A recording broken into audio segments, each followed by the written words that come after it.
Gods, give me strength!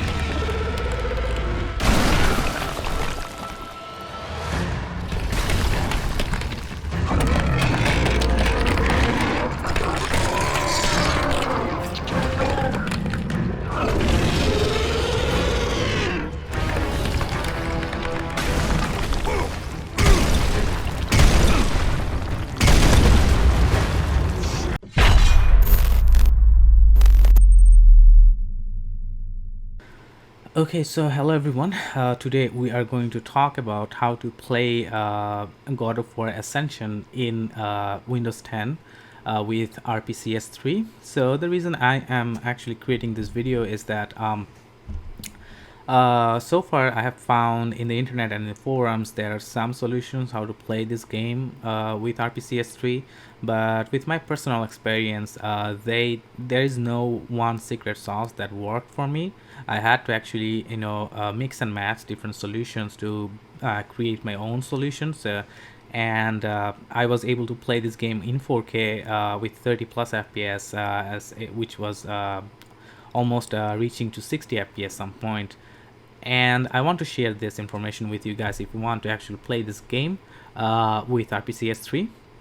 So without further ado, let me show how so the main idea of this video is that I'm going to talk about how to set up your game, what would be the settings for RPCS3, some of the patches, and what are the implication of those settings and what are you going to expect with the settings. So let's start with RPCS3. So as you can see here, this is my version is like 1 day old, and it is 0.005 0015 11 903, which is an alpha version. So I'm not going to update that. And as you can see here I have in gameplay of 1 hour 20 minutes. So first of all, the version of the game that I'm playing, it is very important. Of the settings that I'm going to show you, you need BCUS 98 to 32. I don't know if it's my settings that I'm going to show you will be affected into other versions, the European versions. You have to try and let me know if it works for you. But this is the version of the game that worked for me, or the settings will be based on. The second thing would be the game version, the update version. So once you actually install your game into RPCS3, you're gonna get version 1. You might get updated version if you actually update it to 1.12. But here's the first important thing you need to know: all of the settings that I'm going to show you will be based on the version 1.4. So if you have upgraded to 1.12, you need to downgrade or reset your updates, and then you actually update to version 1.4. So I'm going to show you how to reset your updates if you have already updated to 1.12. So for that, you need to go to your RPCS3 folder and then go to dev hdd0. Now here you go to game and then find the folder with the serial number of your game, which is BCUS 98 to 32. You want to find the same folder, and then you want to actually delete all of the things inside that folder. And if you do that and restart your RPCS3, you'll see that your version will be reset to 1.0. After that, what you need to do is you need to actually download update 1.4. So I'm going to show you how to do that very quickly here. So to do that, you need to actually use this link here, which I'm going to give in the description below. And this is a general settings for any updates. If you want to find any updates for any games for PS3 or for PS2 for that matter, what you need to do, you need to replace here with the game ID. You need to find your update on, and also replace your game ID here. So my game ID was BCUS 98232. As you can see from here, this is my serial number or the game ID. You need to put this here, and then you want to go to this link. So let's quickly go to that link.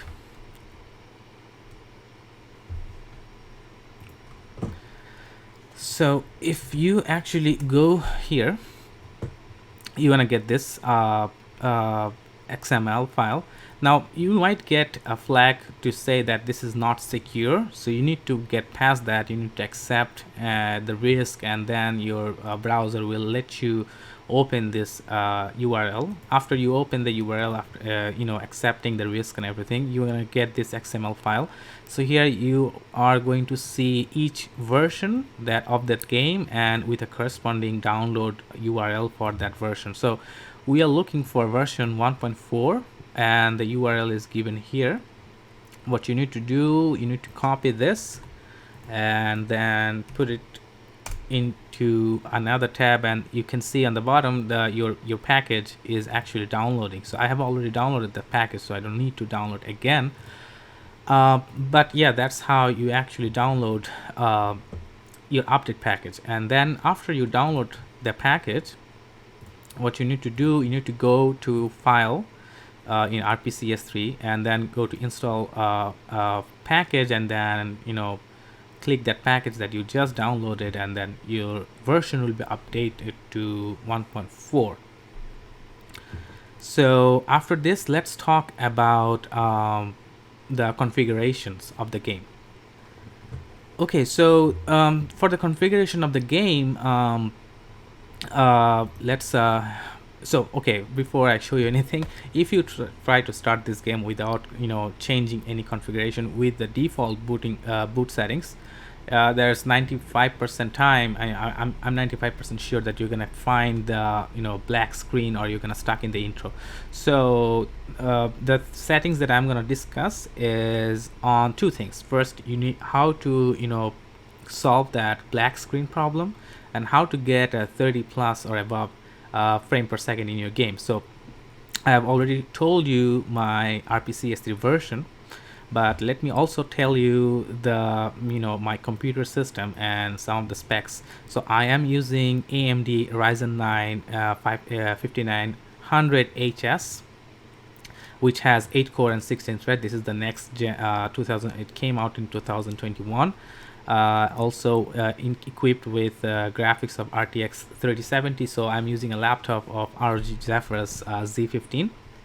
Now, for the graphics card, you don't need to get a fancy 3000 series graphics. Okay, so if you have a 1660 or 1650, it will all be good. You only will be able to play it on HD. I'm playing on 4K. If you have a 2080 Super or a 2060 Super, you might be able to play it on 4K with 30 and above FPS. Now, because the reason I'm telling you this, because these emulations are mostly CPU bound. So what you need is 8 core CPU, preferably with AMD Ryzen 9 series. But if you have Intel Tiger Lake series and 8 core CPU, that's fine too. So so first, let me show you. Let us talk about the custom configuration for the boot settings. So in the CPU section, these are default. You need to have a recompile LLVM for PPU and SPU. You need to enable SPU boot detection, SPU cache. The SPU block sizes, I put it on mega. It's for stability reason. It will not help you to get past that black screen, but it is good for the stability of the game. Now let's talk on the one thing is that you should not enable the thread scheduler. Although I have a AMD series, if you actually hover to this option, you can see in the description they say it allows RPCS3 to manually schedule physical cores. Very useful on Windows, especially on Ryzen systems. But in my experience, you'll get a 5 to 3 or 5 frame increase in the frame per second in the FPS, but there will be stuttering all over the place, with audio and video, and that's what happened with my Zephyrus laptop. So I'm not going to enable this, and if you enable this on your own risk. Okay, so now let's talk about GPU. So I'm going to use Vulkan for the renderer. You can use OpenGL. In my experience with OpenGL, you're gonna see 15 to 20 FPS. Not worth it. We should use. I recommend you to use Vulkan with your best GPU. For me, it is RTX 3070, everything. You should not turn on frame limit. That will actually, decrease your FPS. um, and then the default resolution is 720p. You can actually put it on 1080p. You're gonna get a little 3 or 4 FPS less than 720p. It's not very important. If you want, you can go with 1080p. The resolution scale I'm using, I'm gonna play this game on, I'm actually playing this game on 4K, so I'm scaling it to 300%. This is the threshold for the scale is a default value. You need to enable asynchronous multi-threaded system option. Okay, one thing is important. You need to actually enable right color buffers. Now this is what will help you to get past that black screen or the intro crash that happens. Okay, this is very important to play the game. You can turn on VSync if you don't want the tearing in the screen. It's not for it is a performance boost, not important for getting the game to turn on. You want to turn on the stretch to display area, because what happens with even if you have the aspect ratio of 69, the game sometimes have this weird aspect ratio, and this option will help you prevent that. You also want to turn on multi-threaded RSX. Now this is very important to actually start the game. So this this one and the right color buffers are important in my experience. At least that's what I found. So now let's look into the audio section. So everything else is default. You don't need to change anything here. Not in the IO section is fine. The system section is fine. Network is also fine. It's disconnected and everything. So in the advanced section, you need to do a couple of things. First, you need to actually enable the accurate RSX reservation access. This is important to get your, to start the game, which I mentioned, the blue with the black screen. And then you need to actually only, for the firmware section, you need to only load liblv2. That's the firmware you need to load exclusively to play this game. You don't need to. That's if you don't enable this, you might get stuck on the starts in the intro. So that's important. Anything you don't need to change anything else, at least not for me. For the driver wake up delay, I put a 400 microsecond. People mentioned that will make your game much more stable. Although I had a few crashes, hard crashes, but but I think it's fine for now. I played like for 1.5 hours, so. The V-blank frequency, excuse me, is 60 Hertz, which is a default number. We also have the clock scale is 100%. Now let's look into the emulator section. So here we need to. So these are all of the options are by default. The native user interface, use shadow compiler. These are all default settings. You need to allow the custom backgrounds, and in the max LLVM compile threads, you need to use all of the settings. These are actually your default settings. If you want to see how much performance you're getting, you want to enable the performance overlay. I'm not interested in for this video. So now in the debug section, you need to do two things. One, you need to force CPU, to enable force CPU build emulation. So this is very important to again get past that black screen in the beginning of the game. Also, you want to enable use GPU texture scaling. Now the reason we are using this is we are actually using GPU Vulkan, and with the scaling here resolution to 300%. So we want to put all of those loads into GPU so that the CPU is free for playing the game. So that's everything into the settings of the boot settings of the game. Okay, so now that is not everything. There is another thing that is very important to actually start this game. So that is, you want to go to the game patch.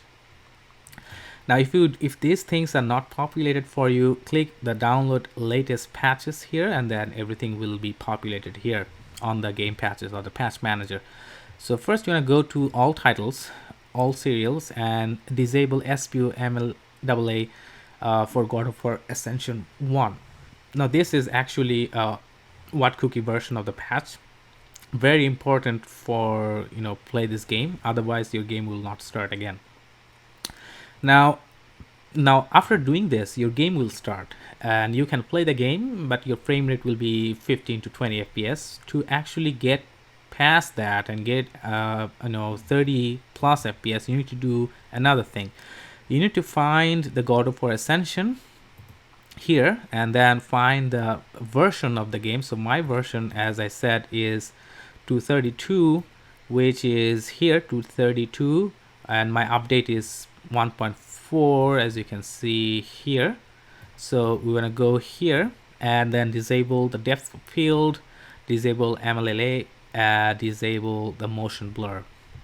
Well, simply disable everything here, and then you wanna apply and hit save. After this, you can actually play the game. So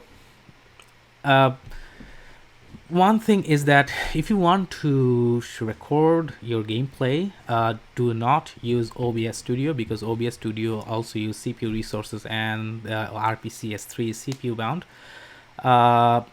You should ideally use, what I would recommend is NVIDIA Shadowplay. That is GPU bound system of recording games, and you can record the game just fine.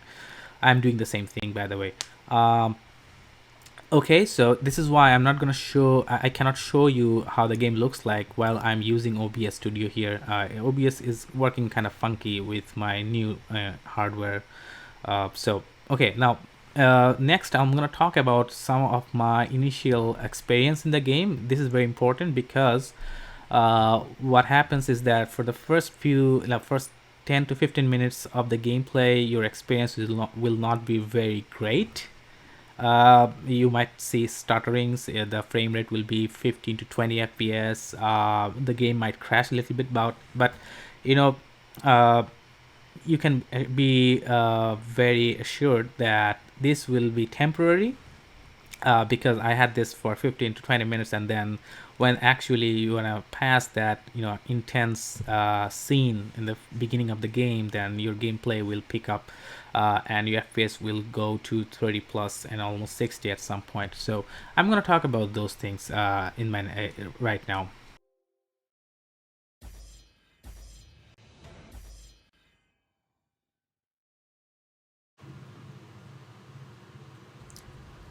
So okay, we are into the first scene of the game, and as you can see here, we are having almost 15 to 20 fps. I need to tell you that before this first chapter, there is a scenic chapter, scenic gameplay, and that gameplay will be 10 to 15 fps, so you have to be careful. I got some crashes at that scene, so nothing to worry. It will be very temporary. So next, here we can see a very good gameplay. It's at least 15 minutes or 20 minutes after the first starting of the game, and as you can see here, the gameplay looks very good. I'm getting a solid 30 to 40 fps in the game, and yeah, I mean, this pretty much playable. We have all the graphics, there's no glitches or anything, at least on my side. And I need to tell you that I was recording at the moment at 4K with the audio. So my system was as loaded as it can be while playing this game. So even with all of this, you can see that my gameplay looks really good. And yeah, so I mean, this is what you'd expect from the game. So that's all about the game. I hope I hope this video is helpful for you, and if you have any settings that works for you better than what was working for me, please leave a comment below. And if you have a different system, and if some settings didn't work for you, please let me know in the comment section, and I'll look into this and I'll investigate more to give you the right direction.